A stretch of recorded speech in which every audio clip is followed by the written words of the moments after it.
இந்த ஷியா சுன்னி பிரச்சனை இருக்க போய் தான் வெள்ளக்காரர்கள் நம்மளை வந்து ஆட்சி பண்ணிக்கிறோம். யார் மக்களை யார் ஆட்சி பண்ணிட்டு இருந்தா? துருக்கி தான் ஆட்சி பண்ணிட்டு இருந்தது. துருக்கியுடைய கண்ட்ரோலில் மக்கா இருந்திருக்கு. இவன் போய் அங்கே மக்கால் இந்த ஷரீஃப்கிட்ட போய் பேசியிருக்கான், நீ அஹ்ல பைத்தை சார்ந்தவன், நீ நபி ஸல்லல்லாஹு அலைஹி வஸல்லம் குடும்பத்தை சார்ந்த ஒரு அஜமி உங்களை ஆட்சி பண்ணுறதா? இந்த இவனுங்க யார்? துருக்கியர்கள் யார்? இவனுங்க அஜமுகள். இவங்க வந்து இப்போ இவ்வளவு புனிதமான இந்த மக்கா வந்து ஆட்சி பண்ணுறதா அப்படின்னு சொல்லி உசுப்பேத்திருக்கான். இந்த மாதிரியான இதுக்கெல்லாம் அப்போ அந்த அஹ்ல பைத்துக்கும் முஸ்லீம்களுக்கும் மத்தியில் ஒரு கான்ட்ரடிக்ஷன் எப்படி ஏற்பட்டுச்சு? கேட்டால் ஷியா சுன்னி கான்ஃப்ளிக்ட்னால தான் ஏற்பட்டுச்சு. இந்த ஷியா சுன்னி பிரச்சனைக்கு ஒரு பிரச்சனையே கிடையாது. அது ஷியா சுன்னி பிரச்சனை ஒரு பிரச்சனையே கிடையாது. ஆனால் நம்ம என்ன பண்ணுறோம், அது என்ன பிரச்சனைன்னு தெரிஞ்சதுன்னா சால்வ் ஆயிடும். ஷியா ஆனால் யாருக்குமே அது தெரியாது. எவனை வேணாலும் கேளுங்க பாருங்க, இந்த வெள்ளிக்கிழமை மட்டும் தொழுதுட்டு இருப்பாங்க, நாலேஜே இருக்காது. அவங்கள்ட்ட கூட கேளுங்க பாருங்க, ஷியாக்கள் வழிகட்டவர்களுமா? எப்படா வழிகட்டவங்கன்னு கேட்டால் சொல்ல தெரியாது. அது என்ன வழிகேடு, எந்த விதத்தில் உங்களுக்கு அவங்களுக்கு பிரச்சனை இருக்குன்னு கேட்டால் தெரியாது. மீறி ஒரு ஆர்வப்பட்டு யாராவது போய் ஆய்வு பண்ணுறேன்னு போனால் கூட இந்த ஆலிம்கள் என்ன பண்ணுவாங்க, போகாதே அது போகாது. ஏன் அப்படின்னா ஷாஃபி இமாமுடைய அந்த கவுல் எடுத்து காட்டுவோம். அது அந்த காலகட்டம் ரொம்ப மோசமான காலகட்டம். அந்த காலத்தில் நம்ம எப்படி வேணாலும் யார் கூட வேணாலும் நம்ம இருந்திருப்போம். அதனால வந்து அது சஹாபாக்கள்லாம் சண்டை போட்டுக்கிட்ட காலகட்டம் அது. அதனால அந்த காலகட்டத்தை ஆராய்ச்சியே பண்ணக்கூடாது, அந்த காலகட்டத்தை என்ன பண்ணக்கூடாதான், ஆய்வே பண்ணக்கூடாது அப்படின்னு சொல்லி என்ன பண்ணிடுவாங்க, நம்மளை வந்து தடுத்துருவாங்க. ஆனால் உண்மையிலேயே மிகப்பெரிய ஒரு சோதனை அல்லாஹ் நமக்கு அலிஹ் மூலமாக ஆக்கியிருக்கோம். இது நான் சாதாரணமாக சொல்லலை. எப்படின்னா 17 அத்தியாயத்தில் இதுக்கு முன்னாடி 58 வசனத்தில் அல்லாஹ் அந்த உலக முடிவு நாளுக்கு நெருக்கமாக நடக்கிற சில விஷயங்களை பேசுகிறான். பேசிட்டு அல்லாஹ் சொல்கிறான், வெளிப்படையான அத்தாட்சிகளை நாம் அனுப்புவதில்லை. அத்தாட்சிகளை ரொம்ப அப்படியே வெளிப்படையாக நான் வந்து இப்போ அனுப்புறதில்லை. இப்போ நான் என்னுடைய ஸ்டைலு மாறிடுச்சு. ஓப்பனெல்லாம் இப்போ முதல்ல அனுப்பிட்டு இருந்தேன், இனி வந்து ஓப்பனெல்லாம் நான் அனுப்ப மாட்டேன், சிந்திக்கிற மாதிரியான சான்றுகளை தான் நான் அனுப்புவேன் அப்படிங்கிறத எல்லாம் சொல்லி சொல்கிறான்.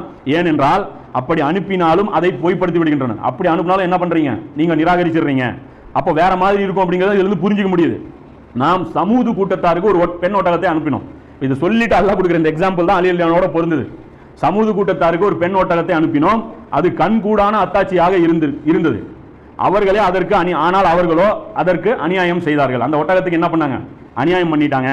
அச்சமுட்டி எச்சரிக்கை செய்வதற்காகத்தான் இது போன்ற அத்தாட்சிகளை நாம் அனுப்புகிறோம். இந்த அத்தாட்சிகள் நான் எதுக்கு அனுப்புறேன்னா உங்களை பயம் காட்டுறதுக்கு தான் அப்படின்னு சொல்லி 17:59 சொல்றான். இப்போ சமுதாயத்துடைய அந்த ஒட்டகம் இருக்குல்ல, பெண் ஒட்டகம், அதுவும் அலிஹ் அவர்களும் ஒன்று.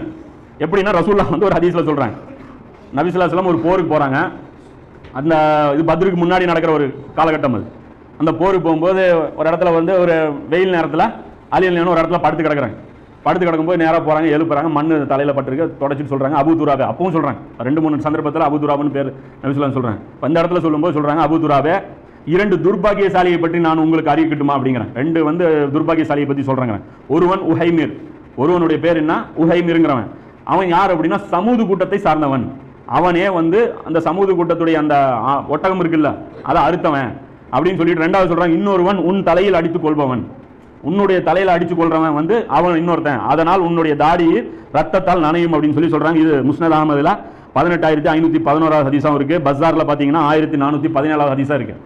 அப்ப இங்க மேட்டர் என்னன்னா, சமுதாயத்துடைய ஒட்டகத்தை அறுக்கிறவனும் அலிஹ் கொல்றவனும் ஒண்ணு. இவங்க 2 பேரும் துர்பாகியசாலிங்கிறாங்க. அப்போ சமுதாயத்துடைய ஒட்டகம் அறுக்கப்பட்டவனே அந்த சமுதாயம் என்ன போச்சு, நாசமா போச்சு. அப்ப அலிஹ் கொல்லப்பட்டவனே இந்த சமுதாயம் என்ன போச்சு, நாசமா போச்சு.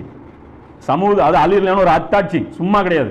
அலிஹ் பத்தி ரசூலுல்லாஹ் இன்னொரு இடத்துல சொல்றாங்க, அபூபக்கர் உமர் அலிஹ் 2 பேருமே இருக்காங்க. ஒரு இடத்துல நபி ஸல்லல்லாஹு அலைஹி வஸல்லம் நடந்து போயிட்டு இருக்காங்க, கூட போயிட்டே இருக்காங்க, காலில் இருக்கிற செருப்பு பிஞ்ச உடனே பக்கத்தில் அலிஹ் இருக்காங்க, அலி அதை கரெக்ட் பண்ணி கொடுங்க அப்படின்னு சொல்லி அலிஹ் கொடுத்துட்றாங்க. அலிஹ் வாங்கிட்டு அப்படியே ஓரமாக போயிடுறாங்க. அப்போ ரசூலுல்லாஹ் சொல்றாங்க, உங்களில் ஒரு பாக்கியசாலி இருக்கான், உங்களில் ஒரு அதிர்ஷ்டசாலி ஒருத்தன் இருக்கான், அவனை குர்ஆனை விளக்கும் பொருட்டு முஸ்லிம்களுக்கு எதிராக வாள் ஏந்தும் நிலை ஏற்படும். அந்த அதிர்ஷ்டசாலிக்கு என்ன நிலைமை ஏற்படும், குர்ஆனை விளங்க வைப்பதற்காக முஸ்லிமுக்கு எதிராக என்ன பண்ணுவான், வாள் எடுத்து சண்டை போடுவான். அது அதிர்ஷ்டங்கிறாரு. முஸ்லிமுக்கு எதிராக வாள் எடுத்து சண்டை போடுற இந்த பாக்கியம் கிடைக்குங்கிறாரு. சொல்லிட்டு சொல்றாரு, எவ்வாறு எனக்கு குர்ஆனை உண்மைப்படுத்துவதற்காக காஃபிர்களுக்கு எதிராக வாள் ஏந்தும் நிலை ஏற்பட்டதோ அந்த நிலையை ஒத்தது அந்த நிலை அப்படிங்கிறாங்க. அப்போ எப்படி வந்து காஃபிர்களுக்கு குர்ஆன் வந்து உண்மையான வேதம் அப்படின்னு ப்ரூவ் பண்றதுக்காக ரசூலுல்லாஹ் போரிட்டாங்களோ அந்த அளவுக்கு முஸ்லிம்களுக்கு படிப்பினை தரக்கூடிய விஷயம் அதில் இருக்குதுங்கிறாங்க. சொல்லிட்டு சொல்றாங்க, அந்த அதிர்ஷ்டசாலி உங்கள ஒரு கூட்டம், உங்கள் ஒரு ஆள் தாங்கிறாங்க. அபூபக்கர் ரொம்ப ஆசைப்படுறாங்க, நானா அல்லாஹ்வுடைய தூதர் யாரு, நானா அப்படிங்கிறாங்க. அபூபக்கர் இல்லைங்கிறாங்க. அபு உமர் கேட்கறாங்க, நானா அப்படிங்கிறாங்க. இல்ல நீங்களும் இல்லைங்கிறாங்க. அப்போ ரசூலுல்லாஹ் சொல்றாங்க, யார் தான் அப்படின்னா, அதோ பாருங்க செருப்பு தைச்சிட்டு இருக்காங்களா இவன் தான் அப்படிங்கிறாங்க. அலிஹ் பார்த்து சொல்றாங்க. அப்போ இப்படியாப்பட்ட ஒரு குர்ஆனை கற்றுக் கொடுக்கக்கூடிய ஒரு மனிதர், அது சண்டை போர் மூலமா தான் அந்த குர்ஆனுடைய விளக்கம் இருக்கு. குர்ஆனை கற்றுக் கொடுக்குறாருன்னா அலிஹ் ஒரு மதரசா இருக்கு, அந்த மதரசால போய் நம்ம அட்மிஷன் போடுறது இல்லை. அந்த போர்கள் நடக்கும், அந்த போர்கள்ல குர்ஆன் புரியுங்கிறார். ஆனா அந்த போர்களை பத்தி இவங்க என்ன பண்ணிச்சிருக்காங்க, பேசக்கூடாது. மூணு போர் அலி ரலியல்லாஹு அட்டன் பண்ணது. ஜமல் யுத்தம் ஒன்று, சிஃபின் யுத்தம் ஒன்று, நெஹர்வன் ஒன்று, ஆயிஷா ரலியல்லாஹு கூட ஒன்று, மூணுமே முஸ்லீம்களோட தான். அது முஸ்லீம்கள் எப்படிப்பட்டவங்க, முஸ்லீம்களை தடுமாறக்கூடிய அளவுக்கு, எப்படி அலி ரலியல்லாஹு கூட சேர்ந்து சண்டை போட முடியும் அப்படின்னு தடுமாறுற அளவுக்கு, கஷ்டமான டிசிஷன் எடுக்கக்கூடிய அளவுக்கு ஒரு சிச்சுவேஷன்ல வந்து அலி ரலியல்லாஹு சப்போர்ட் பண்ண சொல்லி ரசூலுல்லாஹ் சொல்றாங்க. இந்த ஹதீஸ் பாத்தீங்கன்னா முஸ்னத் அஹ்மதுல இது சரியான ஹதீஸ். இதெல்லாம் வந்து ரொம்ப ஸ்ட்ராங்கான ஹதீஸ்னு வச்சுங்க. ஏன்னா இந்த மாதிரி கிரிட்டிக்கலான ஹதீஸ் பொறுத்த வரைக்கும் ரொம்ப நோண்டி எடுக்கணும். அப்படி இப்படி அதெல்லாம் கிடையாதுன்றாங்க. இதுக்கு 5வது அறிவிப்பாளருக்கு தொண்டையில கிச்சு அப்படி இப்படின்னு சொல்லி ஏதோ ஒன்று போட்டு இவங்க பண்ண வைப்பாங்க. 11,307 முஸ்னத் அஹ்மதுல.